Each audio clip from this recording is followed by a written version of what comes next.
Apa yang kita rayakan hari ini, kelahiran perawan Maria, sebetulnya itu adalah simbol kelahiran baru. Ketika manusia dalam kesungguhannya, dia mau mengatakan iya pada kehendak Allah dan taat.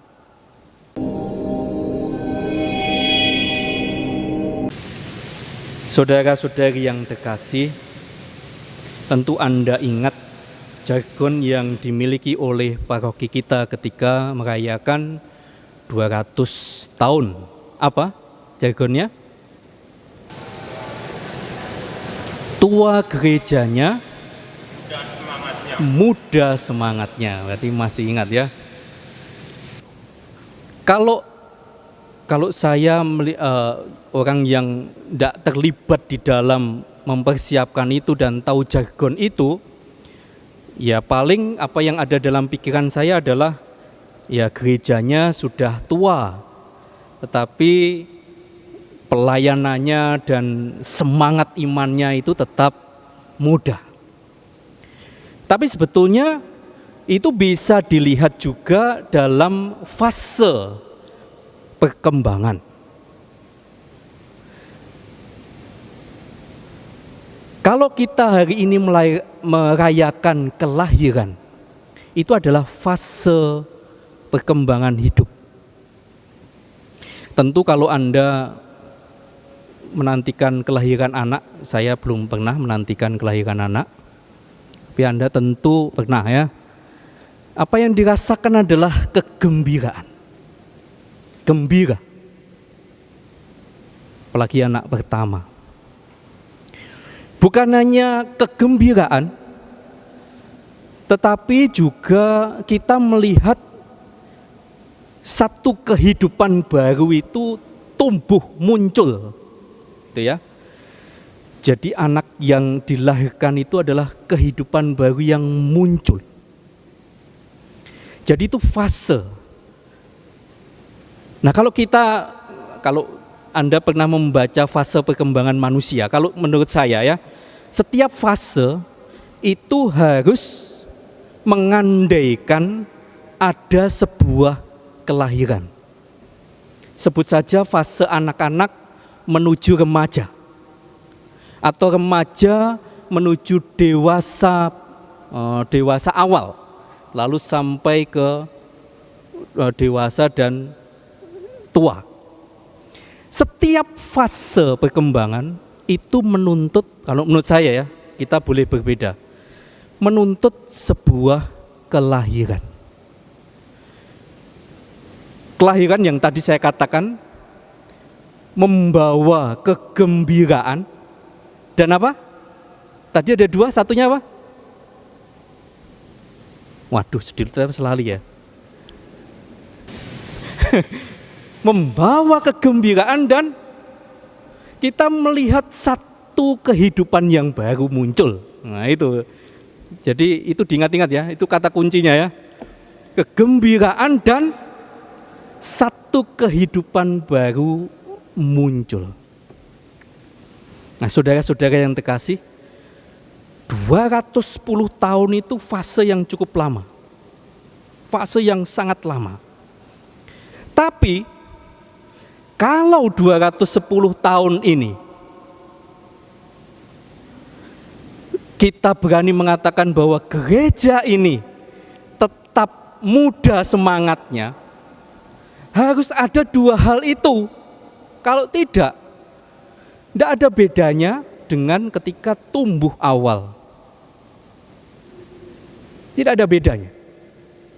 Seandainya Anda sudah usia 60 tahun lah ya, tapi kelakuannya itu masih seperti 14 tahun. Jadi misalnya sering selfie lalu posting di WA ya. Itu kan tingkah laku umur 14 tahun ya. Kalau usia 60 itu masih narsis seperti itu, nah berarti belum ada perkembangan itu berarti. Di sini tidak ada, saya kira tempat lain.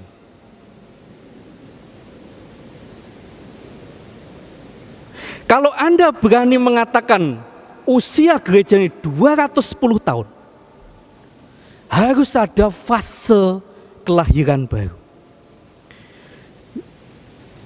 Kelahiran baru itu harus dimaknai seperti apa? Nanti kalau pulang bacalah Injil Yohanes bab 3. Ketika Yesus berdiskusi dengan Nikodemus. Baca ya, jangan lupa. Di sana Nikodemus bingung. Apa maksudnya saya harus lahir kembali? Apakah saya yang sudah tua ini harus masuk ke rahim ibu lalu dikeluarkan anak brojol lagi? Bukan, tapi lahir dalam roh. Dan lahir dalam roh itu, saudara-saudara yang terkasih, memuat dua hal tadi.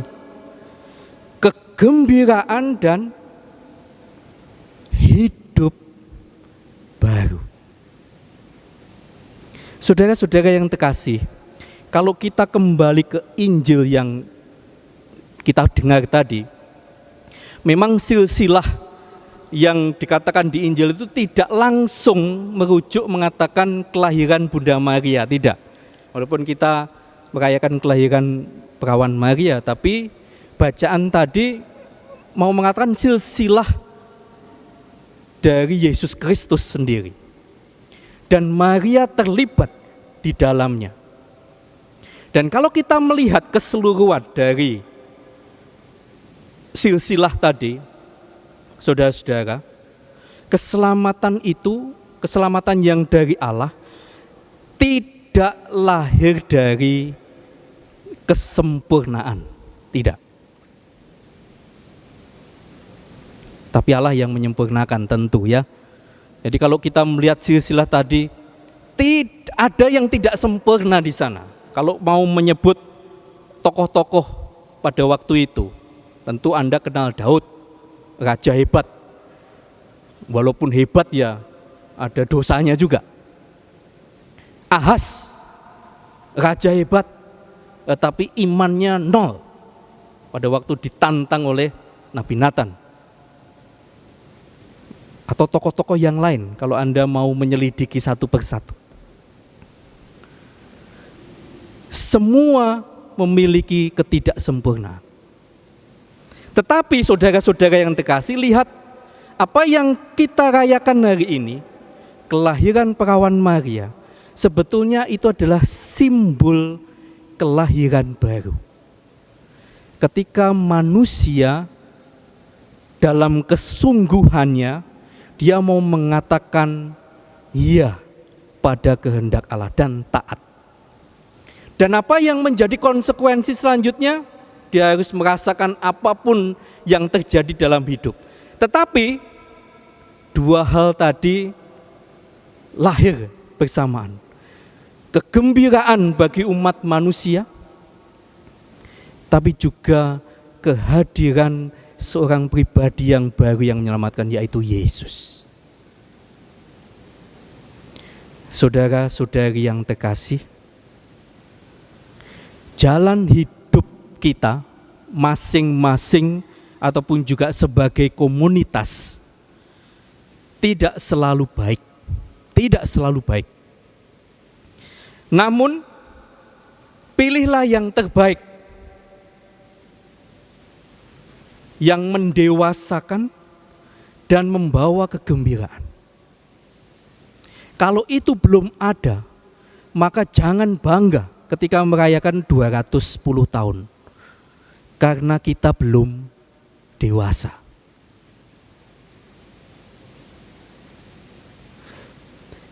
Apa contoh sebuah kedewasaan? Kita lihat Yusuf. Tadi dikatakan di Injil, Yusuf adalah seorang yang penuh kedewasaan dalam memutuskan sesuatu. Bahkan sebelum Allah itu menjumpai dia, mengatakan dalam mimpinya, dia tidak serta-merta ingin mengusir Maria. Karena dia tidak ingin melecehkan Maria, tidak ingin merendahkan Maria. Ini pilihan yang dewasa. dari seorang Yusuf. Kalau suatu ketika misalnya ya, Romo Parianto ini misalnya melakukan kesalahan besar gitu ya. Kalau umatnya dewasa, apakah Anda mau memaafkan? Hah? Saudara-saudara? Kok ragu-ragu? Kalau romonya itu berbuat salah, sebut saja Anda juga tahu. Apakah Anda dengan penuh kedewasaan iman, ya saya menyadari romo juga manusia yang pernah salah dan mau menerima? Mau? Bohong. Demo ya, ya. Seandainya saudara-saudara, kalau Anda punya iman yang dewasa, Anda akan punya kebesaran hati untuk memaafkan. Bukan hanya dengan romonya, tapi yang dengan satu sama lain. Kalau ada konflik sekalipun, saudara-saudara, orang yang dewasa dalam iman akan berpikir seperti Yusuf. Saya tidak akan mempermalukan dia. Tidak. Dengan membicarakan dengan orang lain misalnya. Kalau itu masih terjadi, minta maaf, 210 tahun Anda itu omong kosong. Ternyata kita belum dewasa. Kita belum membawa kegembiraan. Kita belum lahir baru. Saudara-saudara yang terkasih, perayaan kelahiran Santa Perawan Maria ini mengajak kita untuk melihat, merefleksikan perjalanan 210 ini. Dengan mau melihat apakah selama ini gereja saya, paroki saya, itu sudah lahir kembali. Sudah masuk pada fase kedewasaan iman yang lebih tinggi. Dengan membawa kegembiraan satu sama lain, tapi juga hadir sebagai manusia baru bagi satu sama lain. Maka marilah kita mohon pada Tuhan, semoga perayaan ini sungguh-sungguh mendewasakan kita untuk mampu lahir kembali dalam iman. Tuhan memberkati.